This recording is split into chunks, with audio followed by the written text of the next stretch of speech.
won't spoil what's ahead, but trust me, today's adventure is something you won't want to miss. Good morning everybody, and welcome back to episode 2, the second day of our trip. We're starting the morning off slow, fresh after an amazing night's sleep. Right now we're just enjoying the peace, soaking it all in and getting ready for what promises to be an incredible day ahead. Follow along.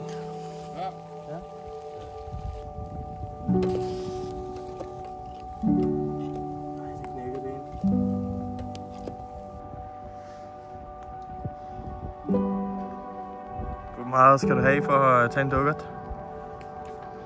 2-3 æg? Helt super.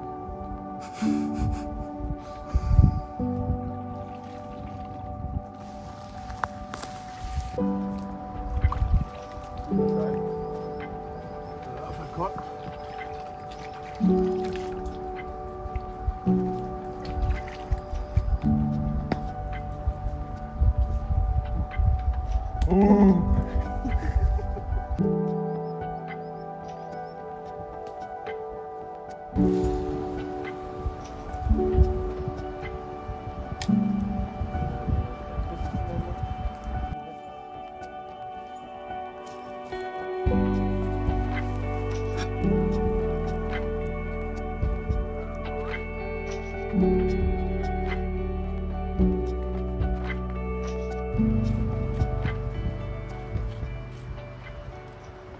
Jeg se, det ikke er frem at se det her.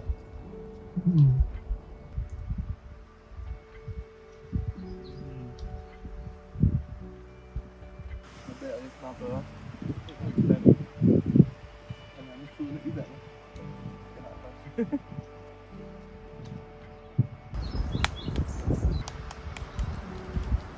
Og så er det været viking igen. Hvad er det her? Nå, den her. Den får du. Se, der er mange modeller. No rise, no power. En lille minde. Der er det, vi sagde, når vi var ude at surfe. No rise, no nice, siger de. No rise, no nice? De siger, de bliver spist en hel ko. Men hvis der ikke er ris, så bliver det ikke mættet. Nu skal du se de fine billeder. Ja, de er blevet store. What's not to like, hva'?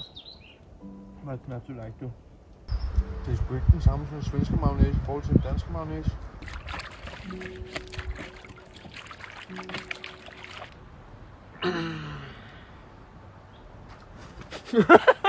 Begge hoved, mand.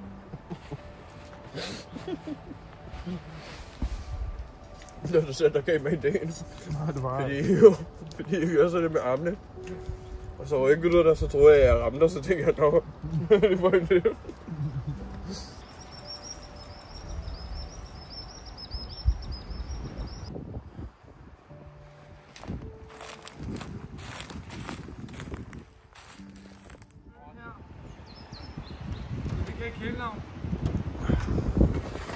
On the road again.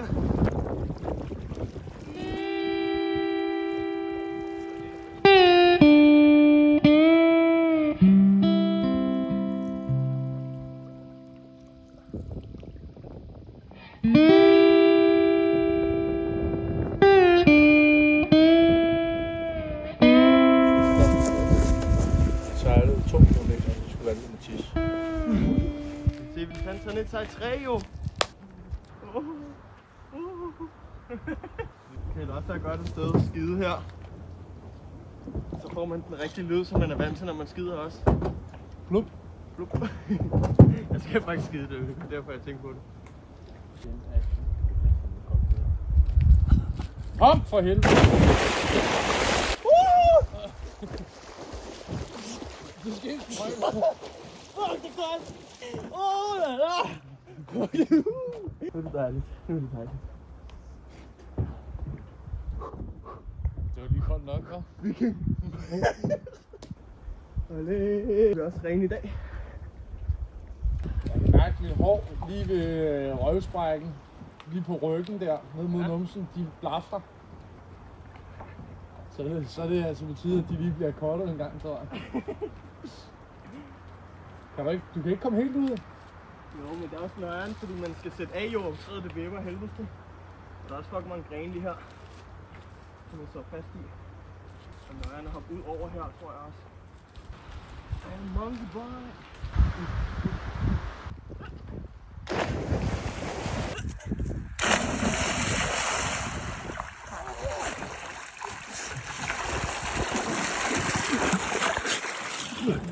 Lige ned min numsevalle, mand. Jeg sværger, du ramte lige ned min numse med det der vand der.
Carbonader?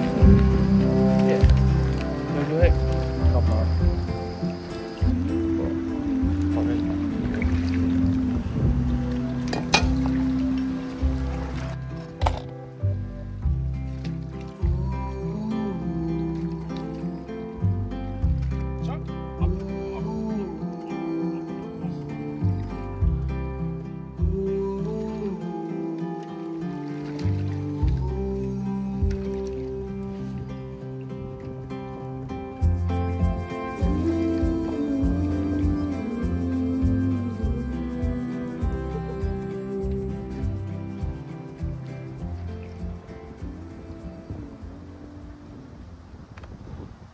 Beast of the Sea. Filmer den? Det er det, vi fanger.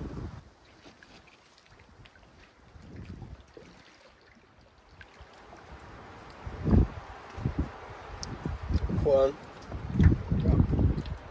Ægte italiensk mad.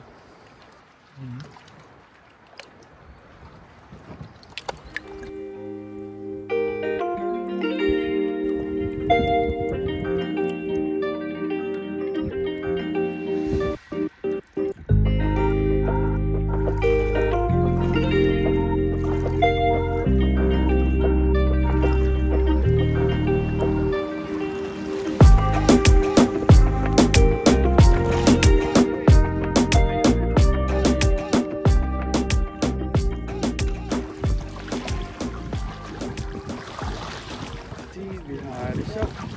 Og glemme 7. Så hvad gør det? Så længe vi har det sjovt. Det er sjovt. 14, 15, 16, vi har det sjovt. 18, 19, 20, vi har det sjovt. Men vi glemte 17. Hvad gør det? Så længe man har det sjovt. Så længe man har det sjovt. Så har man det jo sjovt. Så længe man har det.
Jeg har aldrig haft før.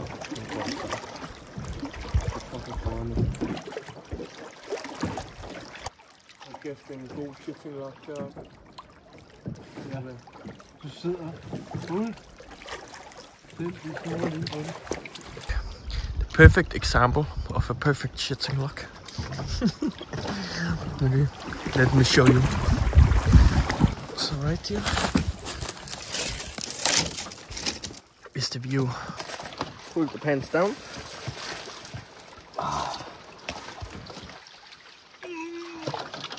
Sit back and enjoy. You can also use it for eating oranges at your break.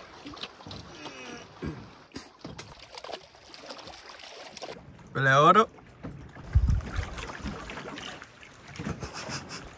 Det var den store og ulækker. He's pooping!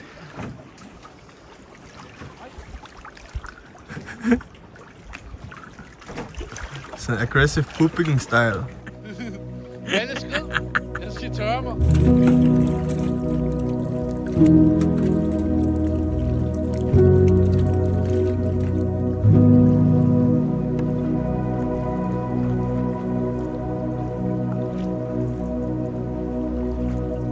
We made it! We were not sure if we're gonna make it today, but paddled a lot of kilometers. Did it. We fucking did it. Waterfalls. Almost at the bottom of the lake.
The riverfall of Vestjylland.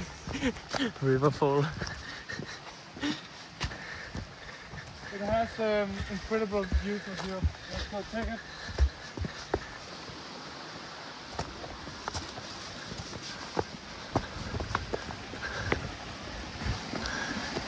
Jeg lige forestille dig at sove i hængekøj heroppe et eller andet sted.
by the waterfall, but I think we're gonna go to the sun. Somewhere over here. Check the last bit of sun of today. But nice seeing you, Mr. Waterfall. Ready, spaghetti? Right now saying goodbye to the left side of the lake and the right side. And the right side.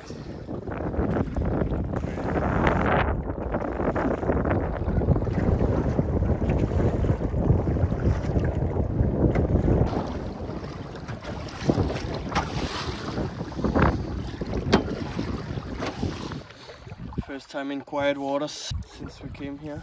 It feels so good to paddle. Let's see if we can find a spot in here on the sunny side.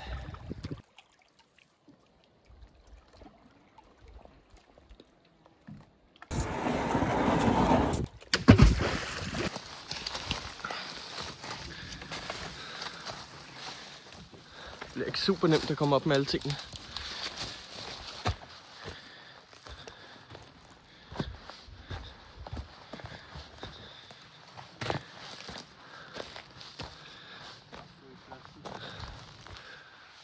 Men alligevel hjernet et sted.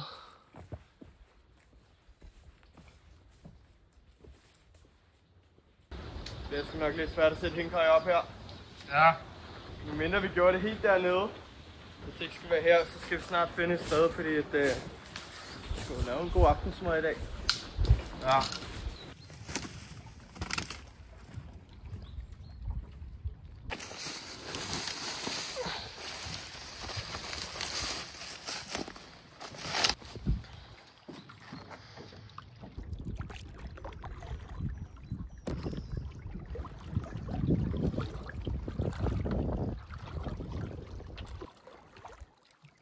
Der kan man også se, at der har sgu også været nogen før, ikke? Yeah.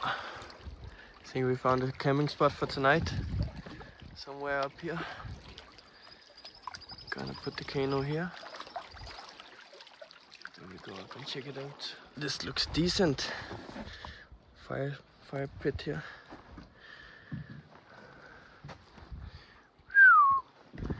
Found a sunspot for tonight.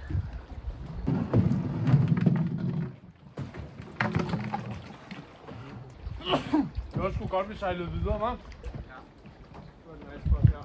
Ja, det er godt. The spot for tonight is secured. Unfortunately, someone left the tarp here, so I think we might take that, put it in the bottom of the canoe to bring it to some thresh. Don't leave your stuff. Gonna check what's up here. Nej, det tror du har. Du sov bare dernede. Jeg sov heroppe så. Der er også nice her, der er der. Der kunne man også snilt sidde her. Her kunne man også snilt sidde. Der er lidt mere skygge i forhold til dernede, men stadig fedt. Her der kan vi bare chille lidt. Ja. Lige have en video heroppe fra. Du. Præcis. The expert. Ask me. Ask me. Come on, Marius. Ask me. Bedre Airbnb's finder man sgu ikke på nettet, og så er det endda gratis. Det ligger sgu også godt her. I dag der skal jeg prøve at få den sat godt op, det der myggenet der. Jeg bliver dygtig. Jeg bliver dygtig. Ding.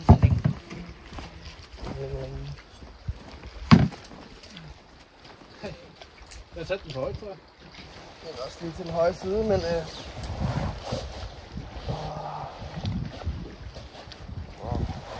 Det falder ikke på.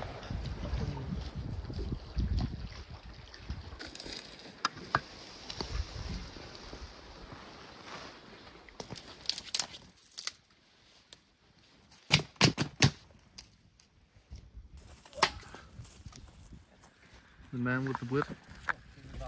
Hardwood.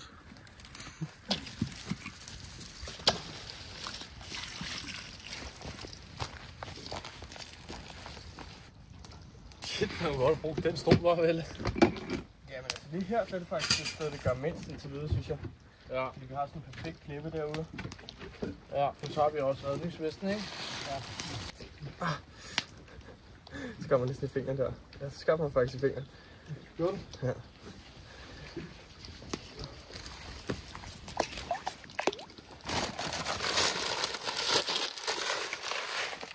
Hot potato, hot potato.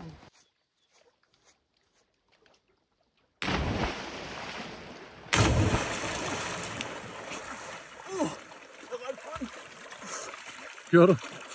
Jeg er ret fucking bunden med min fod. Det her.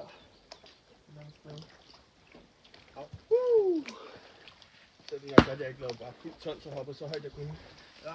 Og endda jeg laver sådan lidt spredte ben, ikke? For ikke at komme så dybt. Mhm.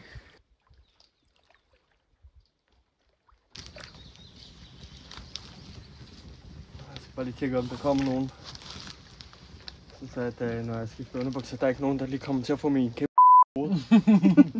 Så sidder han og siger, at det gør ondt i anklerne, fordi vandet er koldt.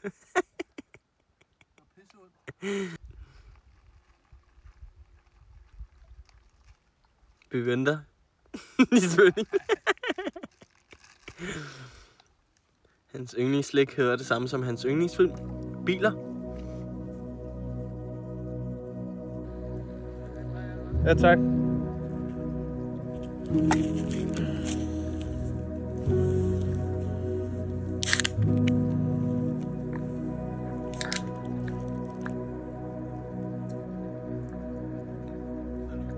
Salut.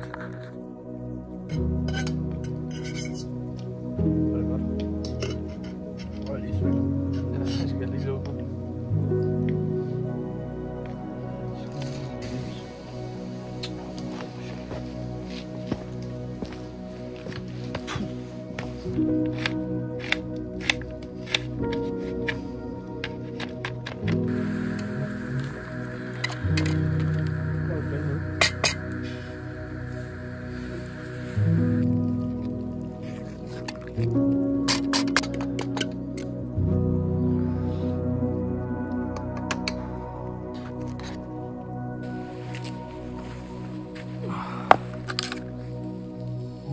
Kæmpe måltid.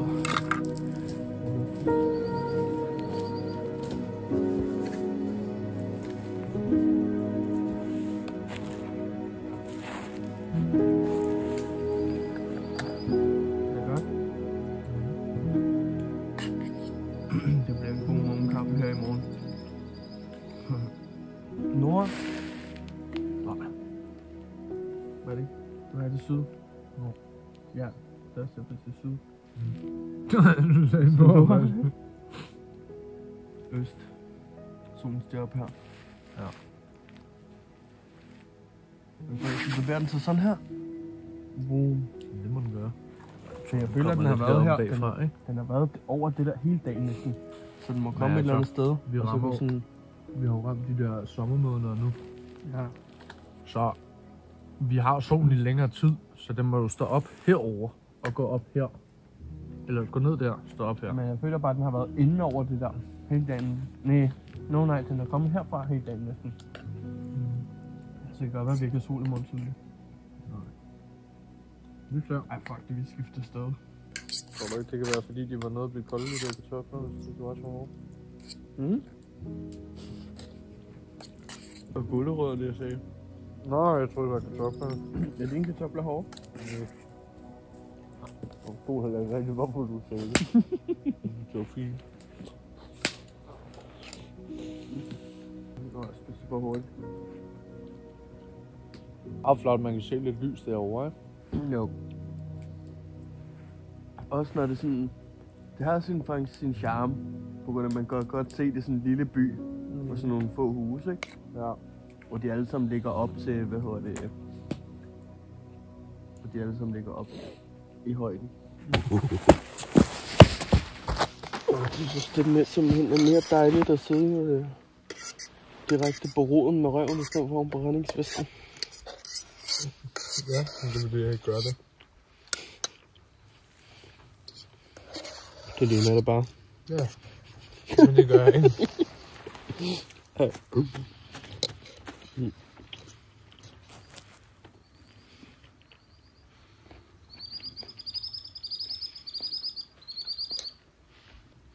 Så vil vi jo skylde det her, inden det bliver... Er det mine eller dine? Din tom. Den er tom. Ja, så er det din. Du har det med min. Ja.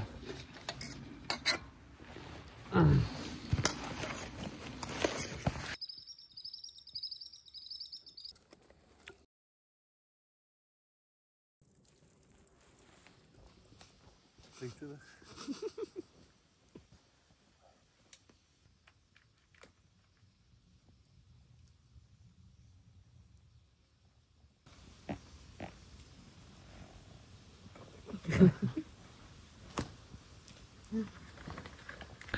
Nøj, hvor har jeg været under min fod.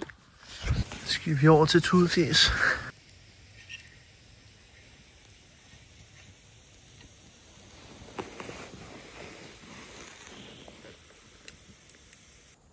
Ikke mere sang.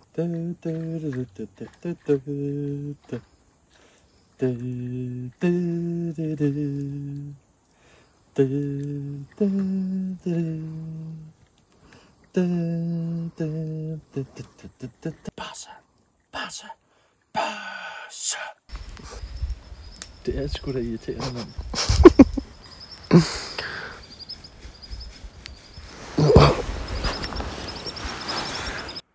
Og så er lige gør med at få røget hængekøj til aftensmad.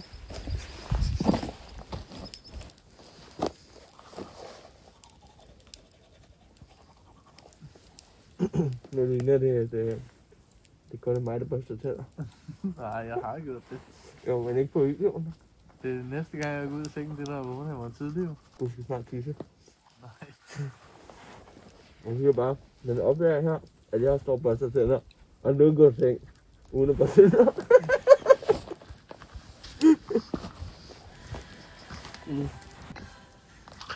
Today was just incredible, but what's coming over the next 2 days took us all by surprise. Don't miss the next episode to find out what happened. Good night, everybody. You guys are amazing. Thank you so much for watching, and I'll see you next time.